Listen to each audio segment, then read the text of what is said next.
ओम प्रकाश सिंह नायक जी का, जो हमारे बंजारा समाज के नेता हैं और उसके लिए बहुत अच्छे शब्द प्रकट किए, इसके लिए मैं बहुत बहुत धन्यवाद देता हूं।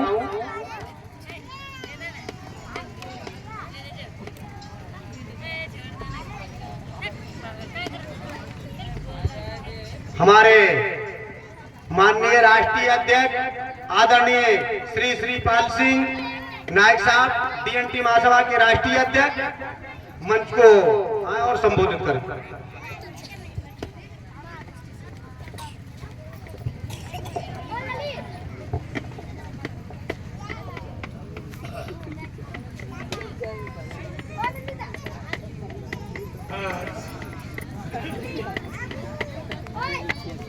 सोनापुर गांव में मंच पर उपस्थित हमारे भारतीय जनता पार्टी के जिला अध्यक्ष जी एवं SC/ST मोर्चा के सदस्य हमारे आदरणीय श्री ओम प्रकाश नायक जी, मंच पर उपस्थित सभी हमारे नेतागण और हमारे मंगल सिंह नायक जी, महेंद्र सिंह नायक जी, आज के कार्यक्रम में उपस्थित हमारे माता बहन एवं भाई एवं बुजुर्ग, मेरी ओर से आप सबका स्वागत। मुझे क्या है, मित्र बोलने में थोड़ी दिक्कत होती है, नहीं तो मैं 1.5 2 घंटे तक अकेला बोलता था। अभी यहाँ जो मैं आपने सुने, मैं भी सुना बंजारा समाज के लिए। ये बंजारा समाज क्या है? ये बंजारा समाज और विमुक्त और भवनपुर जो बात होती है जातियों की, ये वो जातियां हैं इस देश को गुलामी से आजाद कराने में इन जातियों का बहुत बड़ा योगदान रहा है। जैसे हमारे नायक साहब ने भी अध्यक्ष जी से कहा कि ये राजस्थान से निकले हुए सभी राजपूत हैं, तो मैं ये कहना चाहूंगा माननीय अध्यक्ष जी, हमारे जो गोत्र हैं वो भी सब चौहान, पवार, राठौर, तोमर यही है, ये सब राजपूत हैं और महाराणा प्रताप सिंह जी के वंशज हैं। इनका बहुत बड़ा योगदान रहा है देश को आजाद कराने में। जब इन पे 1871 में इन पे क्रिमिनल एक्ट लगाया गया कि ये जातियां, ये जातियां हैं, ये सब चोर हैं, ये उठाई गए हैं, जेल कर देंगे, तो इनको वो इतना प्रताड़ित किया गया था, जेलें भर दी थी इनकी, फांसी पर चढ़ाया लोगों को। लेकिन ये जाति वो जातियां थी, वीर जातियां को पीछे थे, वो मुगलों से, अंग्रेजों से लोहा लेती थी। देश आजाद हो जाता है 15 अगस्त 1947 में, और ये जातियां आजाद कब होती हैं? ये जातियां 5 साल 16 दिन के बाद 31 अप्रैल 1951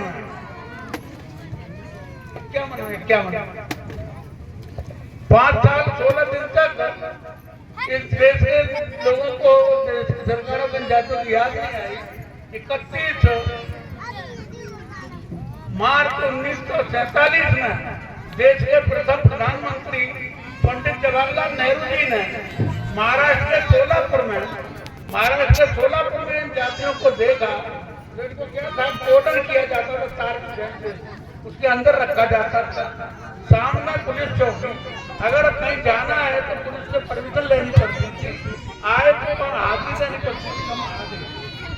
पंडित जवाहरलाल नेहरू जी की नजर पर जब ये पड़ा, उन्होंने तार की फेंसियल को काट के इन जातियों को मुक्त किया कि जाइए, आज से आप मुक्त, आप आजाद पक्षी की तरह कुछ खा सकते हो, कुछ पी सकते हो, कहीं उठ सकते हो, कहीं बैठ सकते हो, कहीं उड़ सकते हो। तब तो इन्हें ये जो विमुक्त पड़ा, विमुक्त वहां से हुआ। उसके बाद अभी हमारे नायक साहब जो बंजारा समाज के SC की बात कर रहे हैं, उसके उत्तर प्रदेश सरकार माननीय कल्याण सिंह की सरकार ने रिकमेंडेशन किया, माननीय राजनाथ सिंह जी की सरकार, उन्होंने भी रिकमेंडेशन किया भारत सरकार को कि उत्तर प्रदेश के बंजारा समाज को अनुसूचित जनजाति में शामिल किया जाए, और योगी जी ने भी किया है। तो ये जो विमुक्त और घुमंतु वाला जो मामला है, नायक साहब, हमारा ये है कि जो महाराष्ट्र का पैटर्न है, महाराष्ट्र में विमुक्त और घुमंतु जातियों के लिए अलग से 11% आरक्षण ओबीसी से अलग है। उसमें से 3.5% आरक्षण महाराष्ट्र के बंजारा समाज को है। उससे डॉक्टर, इंजीनियर, IAS, IPS भी आप लोग बंजारा समाज के बने हैं। फिर जिस समाज की बोली, भाषा, रीत रिवाज, समाज की संस्कृति एक रही हो, देश में 8 से 9 करोड़ जितनी आबादी हो इस समाज की, ऐसे समाज को अलग अलग टुकड़ों में जो रख रखा, कहीं SC, कहीं SC, कहीं OBC। तो हमारी मांग तो ये है, पूरे उत्तर प्रदेश ही नहीं, पूरे देश के बंजारा समाज और DNT के सारी 666 जातियों को एक ही श्रेणी में रखा जाए और OBC से अलग उसे रखा जाए। OBC कमीशन के चेयरमैन, पूर्व चेयरमैन माननीय ईश्वरिया जी को हमने ये सारी चीजें समझाया, तो उन्होंने हमारे देश के प्रधानमंत्री आदरणीय नरेंद्र भाई मोदी जी की सरकार में ये उन्होंने प्रस्ताव रखा है, अवगत कराया उन्हें को ये विमुक्त और घुमंतु जातियों हैं। देश में 666 जातियां हैं जिनकी आबादी 20 से 22 करोड़ है। इनको OBC से अलग किया जाए। हम 2 वर्गों की बात कर सकते थे, महाराष्ट्र पैटर्न की उन्होंने वर्गों A, B और C। A में उन्होंने इन्हीं की जातियों को रखा जो विमुक्त और घुमंतु जाति है, उनको 9%। B में रखा है मोस्ट क्लास और पिछड़ा वर्ग उन्हें 9% और C में OBC उन्हें 9%। और उसमें हमारे देश के महामहिम राष्ट्रपति जी ने कमीशन बैठा किया था, रोहिणी कमीशन, जो 11 जुलाई 2023 में अपनी रिपोर्ट सौंप चुका है। तो मैं तो इस मंच के माध्यम से ये कहना चाहूंगा कि रोहिणी मैडम की रिपोर्ट को लागू किया जाए, जिससे कि ये विमुक्त और घुमंतु जातियों का जीवन स्तर ऊपर उठ सके। इनके लिए भारत सरकार ने केंद्र में भी एक विकास कल्याण बोर्ड का गठन भी किया है, पर वो सारे नाटक, उसमें 16 फरवरी 2023 में एक कार्यक्रम सामाजिक न्याय अधिकारिता मंत्रालय की ओर से किया गया और उसके चेयरमैन से विकास बोर्ड के विधान थे। उन्होंने 200 करोड़ रुपए की 4 योजनाएं, शिक्षा, स्वास्थ्य, रोजगार और आवास इन जातियों के लिए, और उसमें भी एक पोर्टल जारी कर दिया। अध्यक्ष जी, पूरे देश में लोग लाभार्थियों ने पोर्टल खोला, पोर्टल खुला नहीं, 200 करोड़ रुपए लोग नहीं पहन के लोग चले गए। तो मैंने अभी आपको जो ये दिया है, इसलिए आप प्रेजेंटेशन आपके करना कि उत्तर प्रदेश में ये जातियां काफी साधारण है। धनगर, पाल, बघेल, गडरिया, लोध, लोधी, बंजारा, सपेरा, जोगी, ऐसी काफी जातियां जिनकी संख्या 5 से 6 करोड़ है उत्तर प्रदेश के अंदर।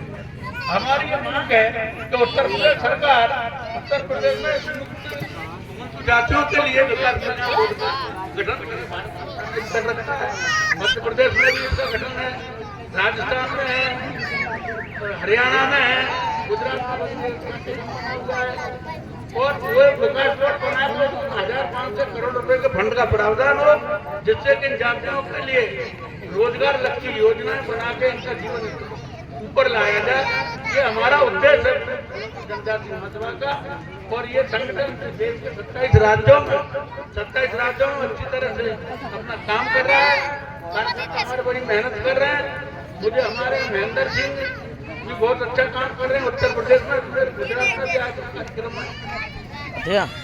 तो आज मैं मुझे आप लोगों के बीच में उपस्थित आप एक बार मैं आप खड़े हो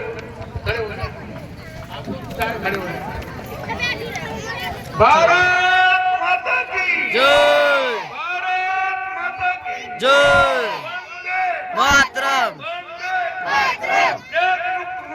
जाति समाज। बहुत बहुत धन्यवाद। मैं आपको बता दूं अपना परिचय, मैं भी यहाँ का रहने वाला नहीं हूँ। मैं भी घुमंती जात से मध्य प्रदेश से चलकर यहाँ पर आया हुआ। और आज आदरणीय राष्ट्रीय अध्यक्ष जी ने और आदरणीय बोर्ड के अध्यक्ष जी ने भी बताया कि ये जात क्षत्रियों से संबंधित जात है। तो आज से मैं ये संकल्प लेता हूँ कि आपका कष्ट हमारा कष्ट, आपका सुख में और दुख में जब कभी आप याद करेंगे तो निश्चित रूप से आपके साथ में शरीक होने के लिए आऊंगा, चाहे जितना जरूरी काम हो। मैं एक बार पुनः मंत्री जी के लिए और सांसद जी के लिए बहुत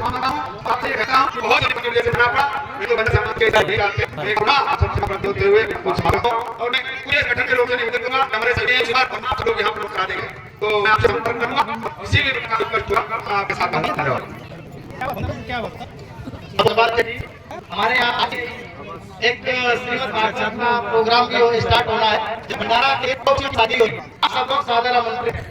और समाज का बड़ा कहता है, मैं वो करना चाह रहा हूँ। समाज का कहता है कि आपके पत्नी जो मैंने बात सुना आपका मैं क्या समझ हमारे समाज का धर्म है जिसमें सशक्त इसमें विधायक संसद इस बार उसको मैं आपके अगर आपके पास का समय है तो मैं बात कर रहा हूं। तो मैं बात कर रहा हूं, अगर आपको मजा आए तो आप धर्म को कर हम देखेंगे समझ साहब तालियां जिंदाबाद जिंदाबाद। दूसरी बात अपनी राष्ट्रीय राजधानी प्रोटेस्ट कर रही है, वो बात नहीं हमारे पास नहीं है, हमारे पास नहीं आता जेल में आप दूसरे आपके साथी सुधाकर जी, इसके बाद मैं चाहिए हमें चाहिए आपके सांसद, हमें नहीं चाहिए आपके डेविड, कम से आप नहीं हो सकता हमारे अंदर ही सरकार है जिसमें निकलने का और फिर कोई व्यापार काम है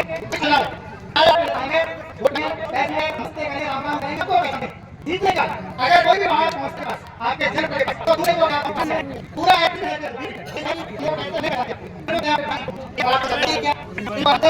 दूसरी चीज एक हफ्ते पहले आपका गाड़ियों बोला मुझे कहा मुख्य सफाई करने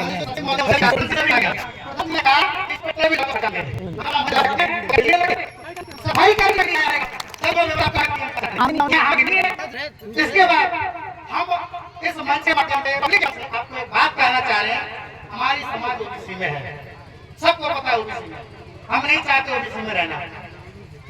हमें पेंडुलम की तरह बीच में मत लटकाइए, ना तो हमें ओबीसी का आरक्षण मिलता है ना तो हमें SC/ST का आरक्षण मिलता है, ओबीसी का भी नहीं मिलता। हमारे गांव में 1500 की आबादी है, अध्यक्ष जी 500 वोट है और एक भी सरकारी नौकरी में नहीं है। मैं खुद मास्टर ऑफ फार्मेसी कर रखा हूँ, मैंने 2 बार ट्राई किया, पेपर लीक हो गया। अभी 3 बार उत्तर प्रदेश में एग्जाम हुआ, पेपर लीक हो गए। बिहार में सरकार बनी, तुरंत एग्जाम हुआ, पेपर लीक हो गया। बताइए हम लोगों को कैसे नौकरियां मिलेगी? हमें राजनीतिक भागीदारी नहीं, हमें आपके सरकार में हमें काम करने के लिए जगह नहीं, हमारा दर्द कौन सुनेगा? आप बताएं।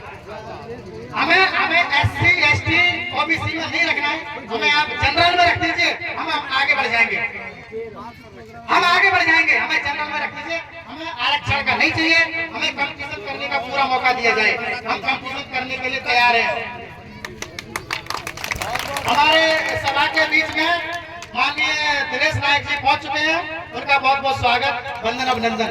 हम चाहते हैं कंपटीशन करना, हमें मौका दो, हमें आरक्षण नहीं चाहिए। अगर आप लोग नहीं दे पा रहे हो, हर जगह से लंबित है, हर जगह आपकी सूची लंबित है, हमें नहीं चाहिए आरक्षण, हमें जनरल में डालिए, हम आपके साथ कंधे से कंधा मिलाने के लिए तैयार है। जब आप ये कहते हो कि आप महाराणा प्रताप हो, महाराणा प्रताप के वंशज हो, हम महाराणा प्रताप के वंशज बन के आपके कंधे से कंधा मिलाना चाहते हैं। हम नहीं चाहते कि हम आरक्षण दिए, हम चाहते हैं तुम लोग एक रास्ते पर नहीं चल सकते, एक बात में साइकिल नौजवानों क्या आप इसमें आ जाते हो? तुमको आरक्षण नहीं चाहिए, क्या चाहिए, क्यों भटक रहे हो? तुमने मास्टर साहब उससे किया, अगर तुम्हारे पास आरक्षण होता तो तुम भटक रहे होते क्या? अरे यार तुम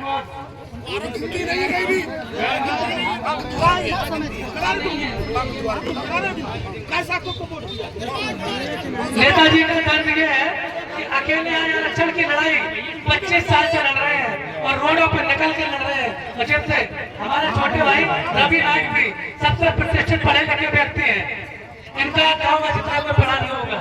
हाँ, नहीं तो उनका थोड़ा दर्द है, छोटे भाई का दर्द है।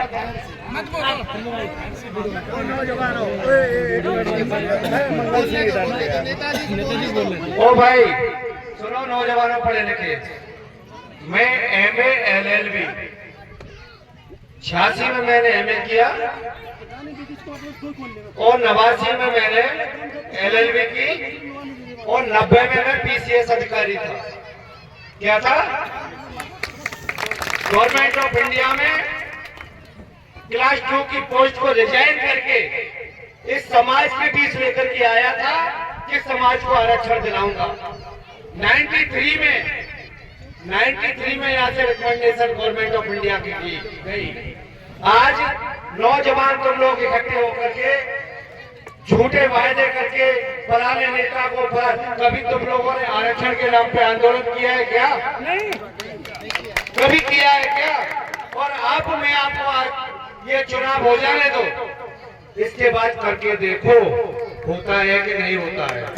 जुनून होना चाहिए, जुनून होना चाहिए, जुनून रखिए।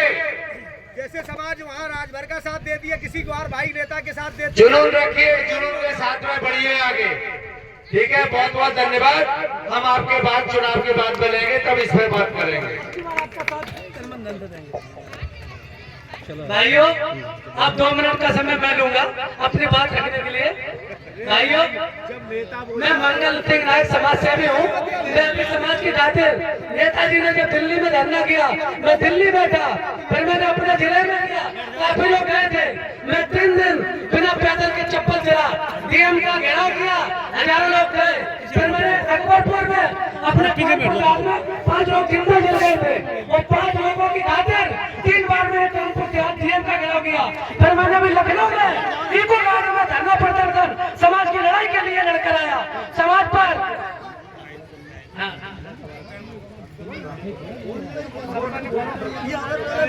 और अब हमारे नेताजी माननीय ओम प्रकाश नायक जी आज 25 साल से समाज के लिए लड़ रहे हैं। सिर्फ आरक्षण के लिए अपना जेब से पैसा खर्च करके हाई कोर्ट में वकील कर रखा, दिल्ली महीने में 3 बार जाते हैं कि क्या हो रहा है। अब लड़ाई के लिए उनके पास समाज पैसा नहीं दे सकती, साथ तो दे सकती है। हर समाज को सरकार राज्यसभा लोकसभा दे रही है। हमारे नेताजी हर बार नाम देते हैं, उनका नाम निश्चय काट दिया जाता है। अब की बार ये चुनाव सरकार होने के बाद हम लोग लखनऊ धरना करेंगे। जिस प्रकार किसान अपनी लड़ाई के लिए 2-2, 3-3 साल बैठे रहते हैं, अब हम भी अपनी लड़ाई के लिए जब तक घर से बाहर नहीं निकलोगे, अपने लिए लड़ोगे नहीं, तुम्हारी कोई सुनने वाला नहीं है। भाइयों, समाज के लिए निकल कर आओ, उनके लिए टाइम दो, समाज का एक नेता बनाओ, नहीं तो दर की ठोकरें खाते रहो। और हमारे DNT ये जिला अध्यक्ष जी बहुत देर से आया और दिनेश नायक जी आए, उनका एक बार जोरदार तालियां। दिनेश नायक जी कितना मंच ले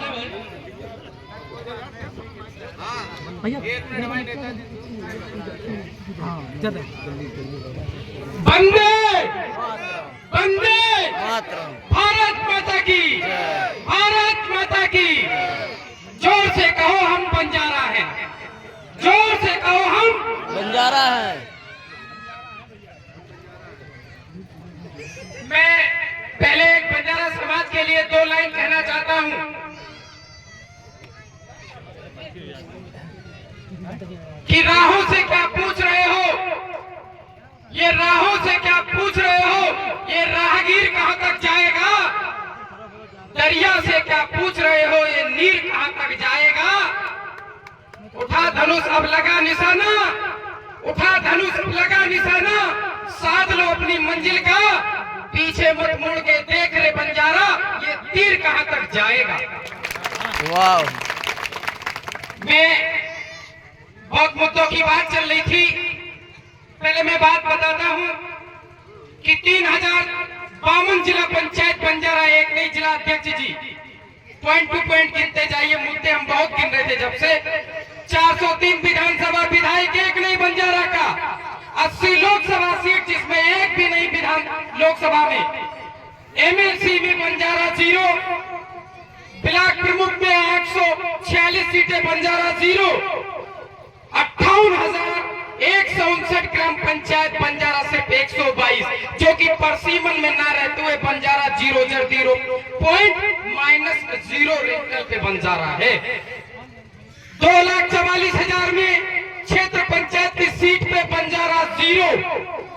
हमारे आदरणीय मंत्री जी भी कह रहे थे कि कुछ युवाओं का जोश, मंत्री जी, मंडल भैया थोड़ा पीछे हट जाइए, मंत्री जी के लिए भी 2 लाइनें हैं। मंत्री जी खास विशेष हमारी बात पे ध्यान दीजिए।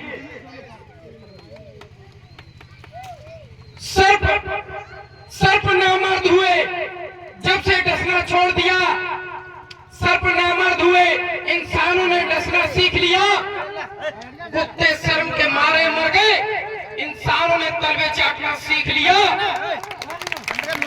कहीं चांदी के चमचे हैं, कहीं चांदी के चमचे हैं, कहीं चमचों की चांदी है। अरे खोल के आके देख ले बंजारा, तेरे कहीं ना कहीं घर की भी बर्बादी है।